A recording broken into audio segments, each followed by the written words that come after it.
dans le livre de 1 Timothée 2, le verset 9, par rapport à toujours la femme, en fait. Je, Paul parlait de l'instruction. Et quand on voit le mot instruction, c'est aussi le mot enseignement. Et j'ai essayé de faire un peu les recherches par rapport au grec. Et c'est vrai que Paul dit, je ne permets pas à la femme d'enseigner. Et quand j'ai vérifié le mot grec, le mot était laléo. Et dans le grec, didactos, c'est aussi enseigner. Et qui a donné didascalos, voilà, l'enseignant ou didactique en français. Et donc dans le mot laléo, j'ai retrouvé le mot prêcher, mais j'ai retrouvé aussi le mot faire du bruit, ou pousser des bruits stridents, ou parler, ou bien bavarder en fait. Et quand je voyais, je vois que Paul ne parlait pas plutôt pour condamner la femme, mais j'avais l'impression que c'était question d'ordre, d'ordre Oui, dans l'église. tout à fait. Et je me demandais, mais donc notamment l'importance du mot laléo en fait. Parce que je me disais, en fait, j'aimerais que tu m'éclaires aussi par rapport à ça. Si. Donc, ce qu'il faut comprendre ici, l'apôtre Paul, quand il dit que, au verset 11, que la femme écoute l'instruction en silence et avec une entière soumission. Tu vois? Donc, ça veut dire que les femmes, certaines femmes, notamment la 1 Corinthiens 14 là-bas, Paul en parlait, certaines femmes à cette époque faisaient du bruit dans les églises et quand elles parlaient, elles avaient des propos malsains, des propos indécents. Voilà pourquoi Paul disait qu'elles se taisent. Et d'ailleurs ici, il se présente en tant qu'apôtre et il dit « je ne permets pas ». Paul n'a pas dit « Jésus-Christ m'a dit que la femme n'a pas de ministère ». C'est parce que Paul a enseigné. Vous savez, vous êtes dans une assemblée locale. Vous êtes le dirigeant de cette assemblée. On vous apprend qu'il y a une femme qui sème du trouble lorsqu'elle ouvre la bouche. Vous, en tant que dirigeant, Dieu vous demandera des comptes par rapport à cette œuvre. Vous êtes surveillant, gardien. Vous pouvez prendre une décision pour dire, admettons que vous êtes absent. On vous parle de cette femme. Vous pouvez dire, je ne permets pas à cette femme de s'exprimer. Faites-la taire. N'est-ce pas? Parce que quand elle parle, elle casse. Donc elle se taise. Maintenant, les gens vont dire, voilà, on a dit que la femme n'a pas de ministère. Mais non, c'est parce que l'apôtre Paul a voulu dire. On sait que, pardon, on n'a pas vu une église qui était dirigée par une femme. Nous sommes d'accord. Ou par un homme seul. Nous sommes d'accord. Quand une œuvre commence, la femme samaritaine. Quand la femme samaritaine est allée en Samarie pour annoncer Christ, elle a prêché l'évangile. Les gens étaient enseignés, prêchés. L'enseignement, c'est quoi? C'est quand on vous parle pendant 1 heure, 2 heures, 3 heures sans enseignement, et la prédication, c'est 3 minutes. L'enseignement peut être donné en 3 minutes, avec un seul verset. Parce qu'enseigner, c'est instruire. Donc prêcher, c'est aussi instruire. Donc vous voyez, maintenant, Paul a vu qu'il y avait des bazars, des problèmes dans les églises, et il dit, je ne permets pas à la femme d'enseigner.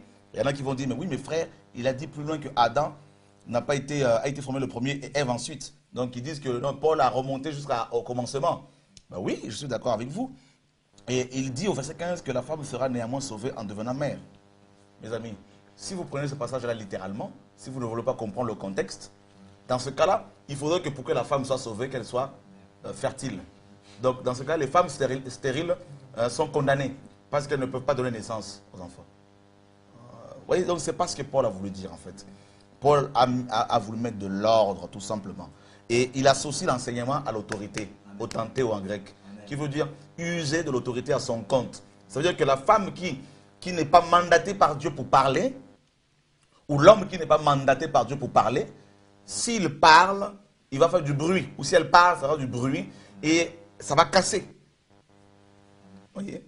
Mais quand on voit à la naissance de l'église, il y avait 120 personnes, parmi lesquelles il y avait des femmes.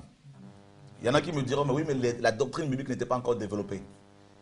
Et Christ, c'est Paul qui a mis ça en place. Mais oui, mais Jésus-Christ s'est-il trompé en envoyant son Saint-Esprit pour qu'au travers des femmes comme Marie de Magdala qui avait 7 démons, je précise, et des femmes comme Marie et comme d'autres femmes qui étaient là, ces femmes ont prêché l'évangile à des juifs ultra-orthodoxes. Il y en a qui me diront, mais elles n'ont pas enseigné. Oui, mais mes amis, elles ont annoncé l'évangile et les gens étaient enseignés. les gens se sont repentis. Vous voyez? Donc, il ne faudrait pas que ces messieurs musclés se sentent maintenant, n'est-ce pas, diminués parce que Dieu utiliserait des femmes pour pouvoir faire son œuvre. On fait la part des choses entre l'Église et le ministère. Les femmes peuvent être dans leur ministère pour faire l'œuvre du Seigneur là où Dieu les enverra. Hein? La moisson est grande, il y a plus d'ouvriers. Et oui, Dieu, le Seigneur a pris 12 hommes comme apôtres. Ça, il n'y a pas de souci parce que l'homme est le chef. Ça, il n'y a pas de souci. Encore, le chef n'est pas celui qui écrase, mais celui qui encourage. N'est-ce pas? Et si Dieu voulait vraiment que la femme puisse se taire complètement, il ne donnerait pas des dons.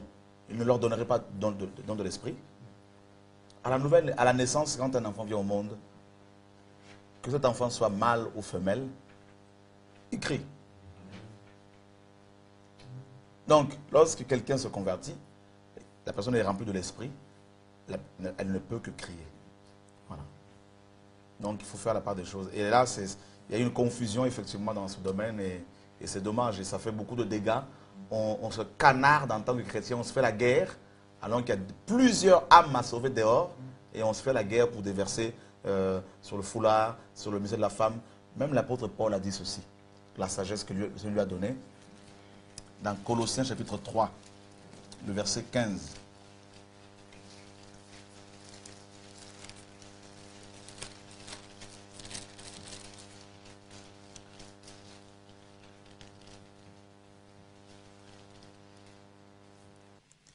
Hein, donc, non, pardon, Philippiens 3,15. Nous tous donc, qui sommes des hommes faits, ayons cette même pensée. Et si vous êtes en quelque point de notre avis, Dieu vous éclairera là-dessus. Seulement, au point où nous en sommes, où nous sommes parvenus, marchons d'un même pas.